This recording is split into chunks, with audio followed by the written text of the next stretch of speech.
lang. Ikaw ba si Bebe? Oo nga ho. Meron kang kwarto pares. Ano yan? Yan. Dre, kamalikot! Ano kasalanan ko, kuya? Estado ka! Wala akong ginagawa kasalanan, kuya. Ano mo lang? Isinto ko na lang magpaliwanag. Hindi ang reklamo sa'yo. Kaya na! Ah! Teka! Sandali!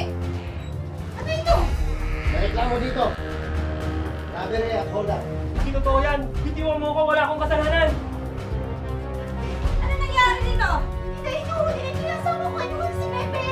Oo, wala ko siyang kasalanan! Dapat isinto na lang kayo magpaliwanag. Teka! Tabi! Mama! Tabi! Mama, walang kasalanan yung asawa ko! Magsitayo ang lahat. Magsisimula na po ang mediation. Ang nais ko lamang mapakinggan ay pawang katotohanan, buong katotohanan, walang labis, walang kulang. Mangyari pong maupo na ang lahat.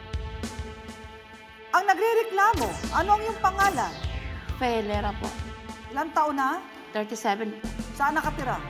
34 pa po, Project 2, Quezon City. Ang inireklamo, ano ang iyong pangalan? Angelita de Gula, Ilang taon na? 32. Saan ka nakatira? Sa PAO Project 2, Quezon City. Maaari bang isalaysay mo, Pe, ang buong pangyayari sa likod ng iyong reklamo sa public attorney? Oy, salamat ha, mga kapatid.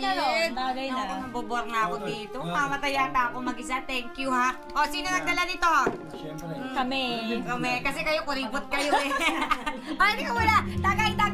Ikaw na ba? Ako naman. Siya na muna ba? Oh, Pagod. Oh, ano ingay na yun? Yung kalibi ng pamangkin natin, nagdala ng barkada dito sa kwarto, nag-inuman doon sa loob. Ay, naku. Ang talaga ng mukha ng babae na yan ah. O, ikaw na lang bahala dyan, ha? Ayusin mo yan. Ha? Natutulog na ako. Kapal ng mukha ng babae ng Angelita na yan. Alam mo, lalo kong gumaganda pag galit ka. Ano? Kaya na yan. Nakikinig naman, no? Kiss mo nga ako. Ay! May dugo yan, may dugo yan. May ganun ba?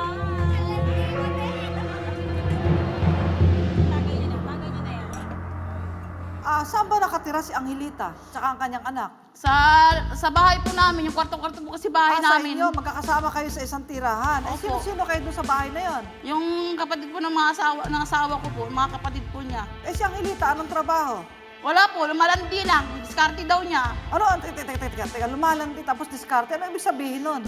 Diskarte niya pa, pag sinabi mo sa malandi, dinidiskarte lang daw po siya ng pera sa lalaki niya. Nainggit lang kasi yan, kasi Ako may inggit, buo ang katawan ko. Kasi kahit Ikaw ganito putol po kasi. ako, nakakakuha ko Ako lalaki, eh, naiinggit. siya kompleto, Hindi hindi kita siya makakuha kainggitan. lalaki. Ingat ka. Ang sweet mo. Ha? Bakit naman?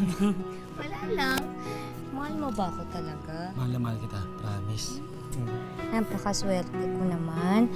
Kasi, naman naman yung asawa ko, si Pepe.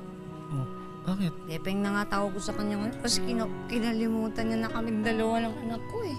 Alam mo. Ay, sandali lang pala. May bibigay ako sa'yo, Oh, ito. Tanggapin mo. Para sa'yo yan. Sige na. Sige na, huwag ka na mahiya. Alam mo, nahihiya ako sa'yo, kaya lang. Kailangan ko talaga ito eh. Alam ko, kaya ako nga binibigay sa'yo yan Pasensya ka na. Wala yun. Ano ko ba? Mahal mo talaga ako. Promise, mahal na mahal. Ako naman po nagagawa yun dahil para po matawid yung gutom yung anak ko. Sinungaling ka, dami-dami mong hanap buhay na pwedeng gawin. Pwede ka mga lakad, pwede ka magtinda, tutulungan ka naman namin Ay, ba't hindi ka Pagpupunta magtrabaho siya. ng marangal at legal? Paano nga po mapagtrabaho kasi ganito po ako. Siyempre po ganito po na may kapansanan ako. May kapansanan? Opo. Bali O, tignan talagang nga natin. Ano yung kapansanan? Ba't Bali di ka talagang pambahay makapaghanap lang po buhay? ako. Inborn po ako, mami. Inborn. Bali pagli po ako sa fried chicken. Ito po, mamu. Bali, yun lang po kasi nakikita ko pang ano namin. Pwede magtinda po yung ganyan. Kaya Atty. Pwede po siya nag-boyfriend na lang magtinda. po ako. Dahil nakaupo lang naman ang Pero titinda. nakakalakad ka. Nakakalakad po ako. Nakapanalaki nga po eh.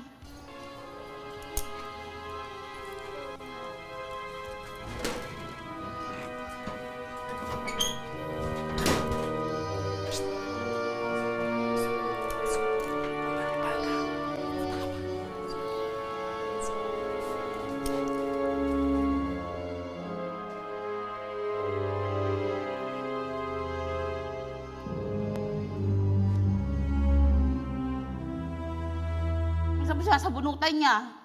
Tapos, hindi pa siya nakuntinto. Kunti, pag nagpapaligo siya po, lalo pag lasing po siya, yan, hahampasin. Kung bata ka, pasaway ka talaga. Kanina pa kita pinapapasok sa loob ng kwarto, di ba? Ha? Bakit pag gusto mo malag? Gusto mo palo? Palo? Ha? Lagi mo nalang pinapainit yung ulo ko eh. Hoy! Ano ba? Hoy! Angelita! Ano ba? Pasok! Hoy, babae! Ano naman? Sinasaktan mo na naman yung ako ka! Pwede ba kahit isang araw lang tantanan mo ko? Ha? Che! Ay, talagang kwenta nila! Akin na nga yung bata! Sige! Magsama kayong dalawa! Che! Hindihin ko pa yan! Kumalakit po siya, grabe po. Kunting kilos ng anak niya po, sinasabunutan niya po, binabalandra po niya sa pader. Tapos kung hindi pa siya kuntinto po, sinasaktan po niya, kumukuha pa siya ng pamatpat. O kaya walis tambo po, kaya kahoy po. Pinahampas po niya yung anak po niya. Siyempre po, marami po akong anak, naawa pa ako sa apo ko po. Nakikitira kay Fe ang kinakasama ng pamangkin na ang pangalan ay Angelita. Pero ang sama raw ng ugali nito. Kwento ni Fe na huli niya si Angelita na sinasaktan ang sariling anak. At nag-uwi pa raw ito ng lalaki sa mismong kwarto na tinutulugan ng kanilang pamilya. Walang hiya talaga ng Angelita na yan! Walang hiya kay babae ka! Aray!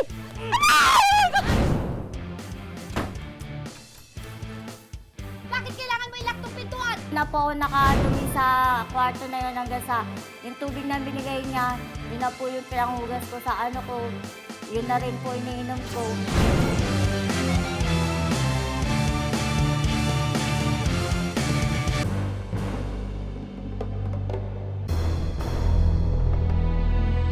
Totoo naman yung sinabi ko, di ba? Napakawalang kwentang nanay talaga niyang Angelita na yan. Kaya pala naman, hindi na nga siya dumadalaw kay baby. Ay nako, walang kwenta talagang babae na yan. Kita mo yung itsura na yan, tapos anong ginagawa niya? Nakuha niya pang manlalaki? Ang kapal naman ng mukha, ang tigas ng mukha ng babae na yan talaga.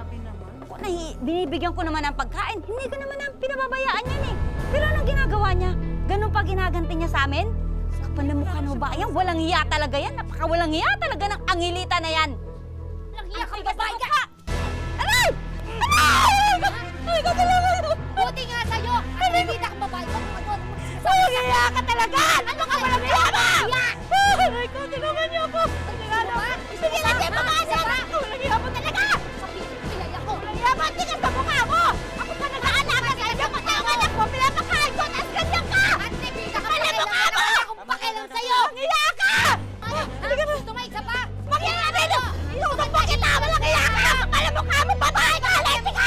Walang hiya! Walang hiya ka! Ano mga pinagsasabi mo?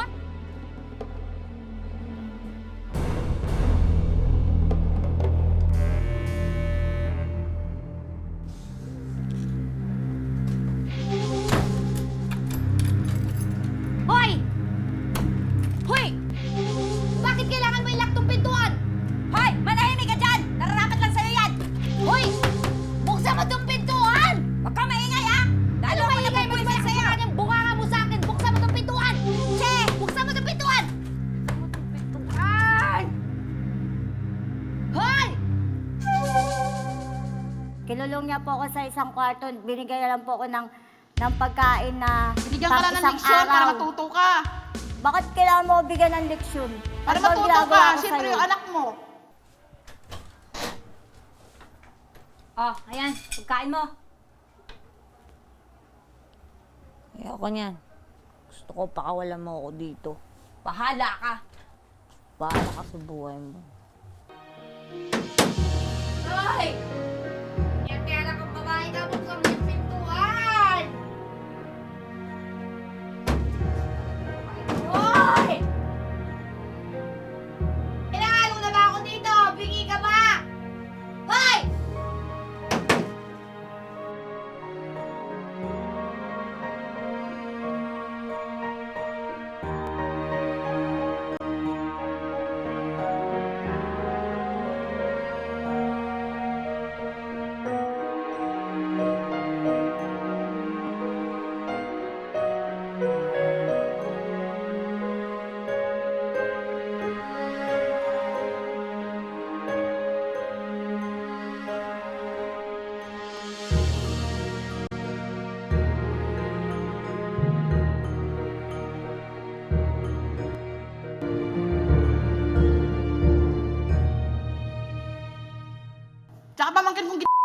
Tapos hanggang doon na po ako nakadumi sa kwarto na yun hanggang sa yung tubig na binigay niya, yun na po yung pinanghugas ko sa ano ko.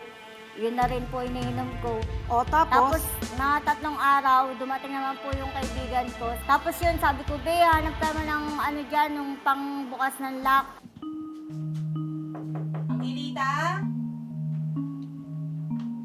Angelita? Angelita? Grace? Angelita? Grace? Hoy, Grace? Ako to. Hoy, dito ako. Baka wala na ako. Ilang araw na ako dito eh. Eh, kasi kinandado ako. Kape na yan. Nasaan siya? Nakasalubong ko. Manata dito eh. Dali, dali. Kumuha ka ng martilyo. Kumuha ka ng lahat na. Kumuha ka halong blocks. Dali. Dito yung kandado. Bilis. Grace, bilis. Oy. Grasya, pakawalan mo ako dito. Oh, halika na. Sandali lang. Halika. Sandali. Oh.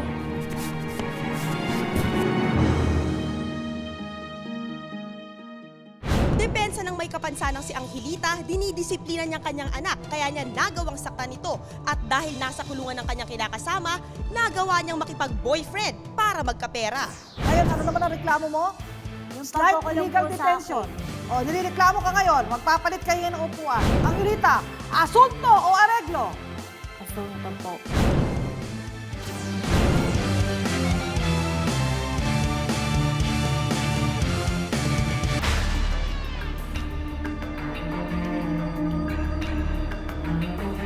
Kwento na nagrereklamong si Fe.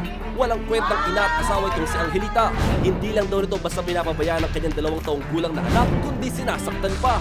Maliban dito, nagbo-boyfriend din daw si Angelita habang nasa kulungan ng kanyang asawa. Kwenta naman ni Angelita, dinidisiplina lang niya ang kanyang anak kaya niya ito napapalo at nagagawa niya makipagrelasyon para lang may tawid ang gutom nilang mag-ina. Dagdag pa niya, inabuso ni Fe ang kanyang kapansanan at siya ikinulong. 3 araw daw siya ikinandado ni Fe sa kanilang kwarto at 1 beses na nagbigay ng pagkain. Ang isang kaso natin, child abuse. Republic Act 7610, Section 10, Article 6 ng Anti-Child Abuse Law. At ang nireklamo ay ikaw. Ngayon, ano naman ang reklamo mo? Yung Slight pagkukulong illegal po sa detention. akin. Article 268, laban sa kanya. Nireklamo mo siya? Opo. O, nireklamo ka ngayon. Magpapalit kayo ng upuan. Sige, palit muna kayo. Tulungan mo, PO3. Hindi, ako na kuya. Kaya ko yan.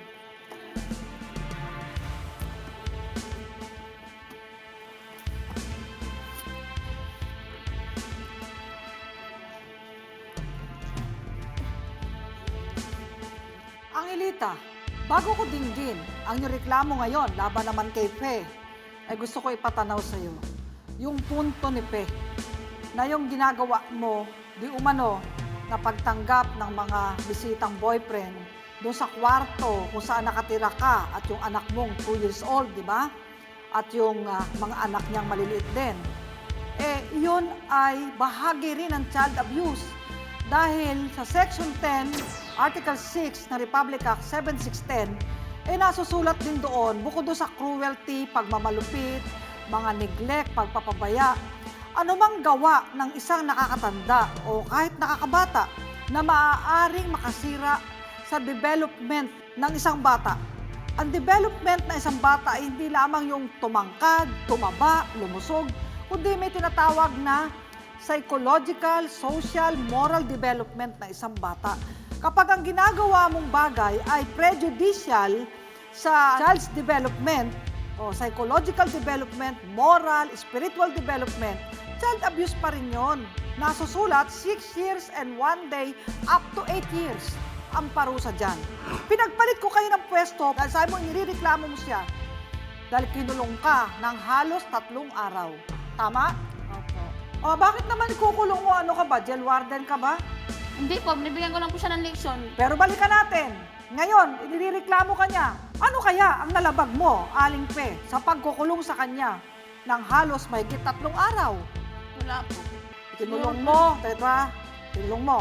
Sa kwarto, pinadlock mo. 3 araw. Minsan binigyan mo ng pagkain. For 3 days na yon, nagkapanis-panis na yon. Doon na siya nadumi, doon na siya naihi, doon na lahat. Wala malang panghugas, hindi na nakapaligo. Sabi mo, wala kang batas na lalabag. Article 3, Section 1 ng 1987 Constitution. Ano ang nasusulat? No person shall be deprived of life, liberty, and property without due process of law. Liberty. Dineprive mo siya. Sabihin, kinulong mo na-deprive.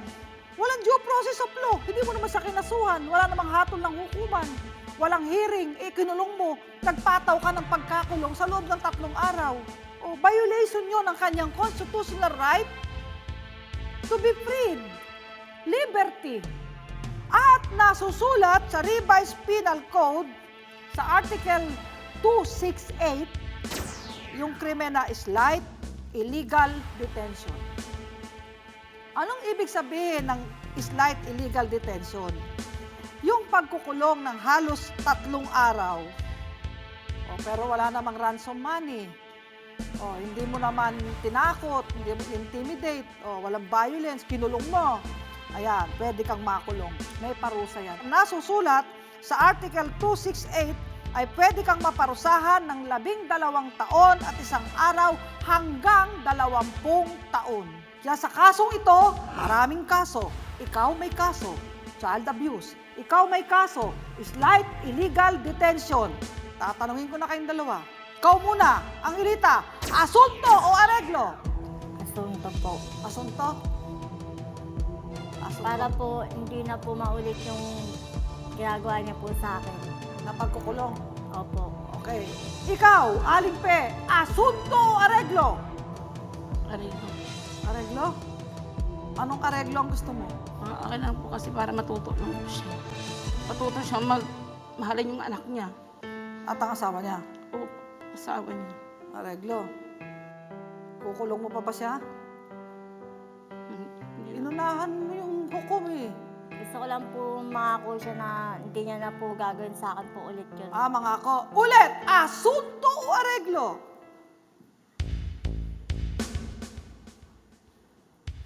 Sabi mo, mangako siya. Areglo na lang po, ma'am. Bakit areglo na lang?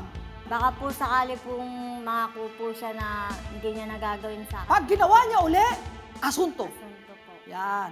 Tawagin na natin si Atty. Dakpano para sa inyong kompromiso. Angelita Regula nagrireklamo versus Pe Hilera. Ang kaso, slight illegal detention under Article 268 of the Revised Penal Code. Pangalawang kaso, Pe Hilera versus Angelita Regula. Ang kaso, anti-child abuse. Kami na nakalagda sa kasunduang ito'y napag-usapat na pagkasunduan ang mga sumusunod. Una, nangangako si Angelita na hindi na niya sasaktang pangmuli ang kanyang anak. Hindi na rin siya magdadala ng mga kaibigang lalaki sa bahay ng tiyahin niyang si Pe. Sisikapin niya na magtrabaho ng marangal para sa kapakanan ng kanyang anak. Ikalawa, sa panig naman ni Pe ay nangangako siyang hindi na niya sasaktang muli si Angelita at hindi na rin niya ikukulong pa si Angelita. Sa halip ay pakikitahan niya ng kabutihan at pagmamahal at pagtuturo ng marangal na hanap buhay si Angelita. Ikatlo, sa kapakanan naman ng mga bata sa bahay na kailang tinitirhan, sina Angelita at Pe ay nangangakong aayusin nila ang kanilang pakikitungo sa isa't isa upang ang makikita ng mga bata ay kagandang asal sa buhay at magandang kaugalian. Kaya't lagi niyong tatandaan, pagdating sa batas, lahat patas. Ito ang inyong public attorney. Tapos na po ang ating mediation. Angelita, kanina galit na galit ka sa Tita Fe mo, pero paano mo siya nagawang areglohin pagkatapos ng lahat ng ginawa niya sa'yo? Dahil po naawa po ako sa mga anak niya. Pag nagkataon pong natuloy yung kaso na asuntuin ko siya, kawawa naman din po yung mga anak niya. Sino pong bubuhay? Ano yung mga pinagsisisihan mo na ginawa mo kay Angelita? Yung pagkulong po sa kanya, na hindi po dapat ako ang magkulong sa kanya. Ngayon ba buong loob mo na pinapatawad mo na siya? At nagpapasalamat ka ba na siya rin ipinatawad ka? Opo, nagpapasalamat pa akong pinatawad niya ako. At pinatawad ko na rin din siya.